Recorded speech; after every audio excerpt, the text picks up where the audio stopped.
Welcome प्यारे बच्चों। हम पढ़ रहे हैं गृह दर्शिका कक्षा 8 की और आज हम शुरू करेंगे अपना पार्ट नंबर 10 जिसका नाम है गृह प्रबंध। इसे हम कहेंगे होम मैनेजमेंट। हम अपना होम मैनेजमेंट कैसे करते हैं, किस प्रकार हमें घर की साज सज्जा करनी चाहिए, इसके क्या क्या बेनिफिट्स होते हैं, हम इस पाठ में पढ़ेंगे। तो चलिए हम शुरू करेंगे अपने प्रश्न उत्तर। अभ्यास प्रश्न से शुरुआत करेंगे। अभ्यास प्रश्न 1 है बहुविकल्पीय प्रश्न। सही विकल्प के सामने दिए गए गोल घेरे को काला करिए। तो बच्चों नंबर 1 है, इसी में घर की सजावट का अर्थ है। तो बच्चों घर की सजावट का क्या अर्थ होता है? दिए गए ऑप्शंस में से ग ऑप्शन करेक्ट है, जिसमें लिखा गया है घर की दीवारों को व्यवस्थित कर उनमें कलात्मकता उत्पन्न करना, इसी को सजावट कहते हैं। फिर नंबर 2 है सजावट के नियम हैं। तो बच्चों सजावट के क्या नियम होते हैं? क ऑप्शन करेक्ट है, अनुरूपता, अनुपात, संतुलन, दबाव, लय। बच्चों इन नियमों को हम इस पाठ में आगे पढ़ेंगे, इनकी डिटेल्स हम जानेंगे इस पाठ में। फिर नंबर 2 है अति लघु उत्तरीय प्रश्न है। क है इसी में बैठक की सजावट में कितनी शैलियाँ होती हैं, नाम लिखिए। तो बच्चों बैठकों की सजावट की 2 शैलियाँ होती हैं। नंबर 1 है भारतीय शैली और नंबर 2 है पाश्चात्य शैली।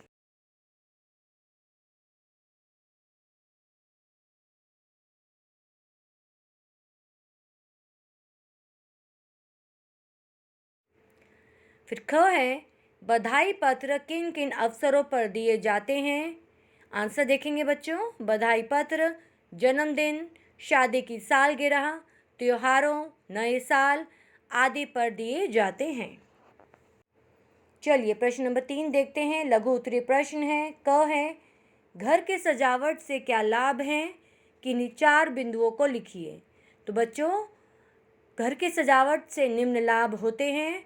नंबर 1 पॉइंट देखेंगे, सुंदर व सजा हुआ घर सभी को आकर्षित करता है।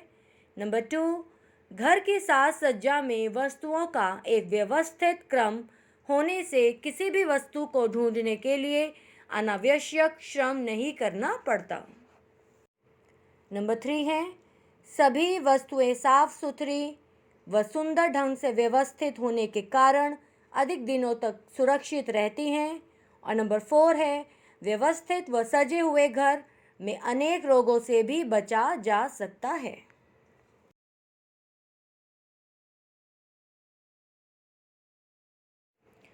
चलिए बढ़ते हैं अगले प्रश्न की तरफ। ख है यात्रा की तैयारी के लिए किन किन बातों का ध्यान रखना चाहिए। उत्तर है यात्रा की तैयारी के लिए हमें निम्न बातों का ध्यान रखना चाहिए। नंबर 1, जहाँ जाना हो वहाँ के विषय में पूरी जानकारी प्राप्त कर लेनी चाहिए। नंबर 2, वहाँ पहुँचने के रास्ते, साधन आदि के बारे में जान लेना चाहिए। फिर नंबर 3 है मौसम के अनुसार ठंडे गर्म कपड़ों का चयन करना चाहिए। नंबर 4, यात्रा की अवधि के अनुसार रास्ते के लिए खाद्य सामग्री की व्यवस्था पहले से ही कर लेनी चाहिए। और नंबर 5 है लंबी यात्रा के लिए टिकट आदि की व्यवस्था भी कर लेनी चाहिए, जो कि बहुत इम्पोर्टेंट है। चलिए नंबर 4 है दीर्घ उत्तरीय प्रश्न में क गृह सज्जा के प्रमुख नियम कौन कौन से हैं, वर्णन करें। तो बच्चों इस आंसर में हम गृह सज्जा के नियम के बारे में जानेंगे। गृह सज्जा के निम्न नियम हैं। नंबर 1 है अनुरूपता, किसी कक्ष में सजी सामग्रियों की आपस में समानता दिखाई देना ही अनुरूपता है।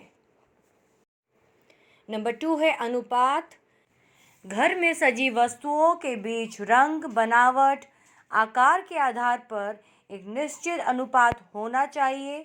ऐसा न हो कि एक बड़ी मेज़ के समक्ष एक छोटा स्टूल रख दे। तो बच्चों एक अनुपात के तहत हमें सजावट करनी होती है। नेक्स्ट है नंबर 3 संतुलन, एक वस्तु को केंद्र मानकर उसके चारों ओर विभिन्न वस्तुएं रखकर आकर्षक प्रभाव उत्पन्न करने को संतुलन कहते हैं। तो बच्चों हमें एक बैलेंस बनाकर भी चलना है ताकि देखने में जो चीज़ें हैं, जो वस्तुएं हैं, वो और भी आकर्षक लगें। नंबर 4 है दबाव आकर्षण।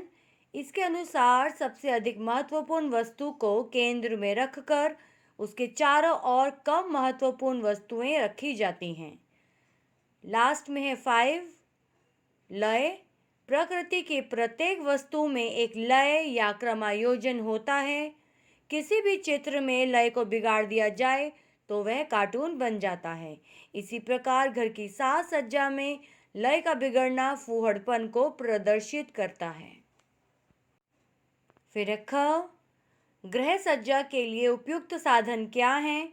घर को सजाने में उनकी क्या भूमिका है? आंसर देखेंगे बच्चों। घर की साज सज्जा के लिए विभिन्न प्रकार के साधनों की आवश्यकता पड़ती है, जो निम्न प्रकार से हैं।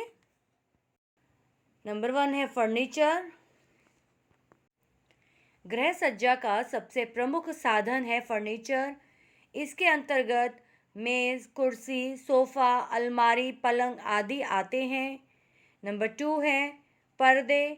दरवाजे, खिड़कियों पर लगे कलात्मक पर्दे घर की सुंदरता को बढ़ा देते हैं।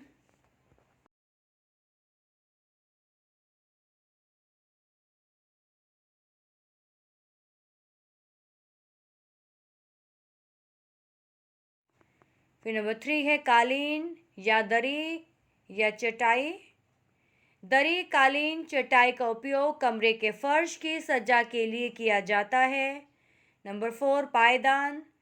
जूट, रबर से बनी पायदानों का प्रयोग आज बहुतायत में हो रहा है। पायदान कमरे के दरवाजे पर रखे जाते हैं।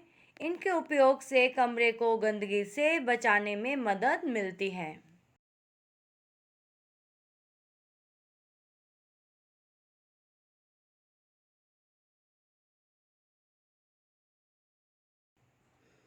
फिर नंबर 5 पर है चित्र या पेंटिंग्स।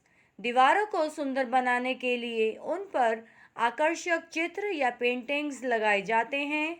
नंबर 6 है रंगोली। मकान के फर्श को रंगोली से सजाया जाता है। और नंबर 7 है फूल पौधे। गमलों में लगे पौधे, मनी प्लांट, क्रोटन आदि से भी कक्ष की सुंदरता बढ़ जाती है।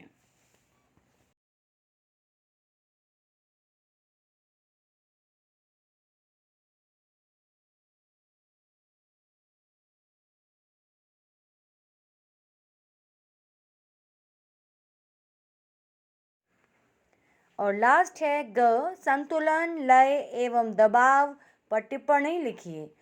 तो बच्चों हमें एक एक को डिस्कस करना है। सबसे पहले बात करते हैं संतुलन की। एक वस्तु को केंद्र मानकर उसके चारों ओर विभिन्न वस्तुएं रखकर आकर्षक प्रभाव उत्पन्न करने को संतुलन कहते हैं। नेक्स्ट है लय।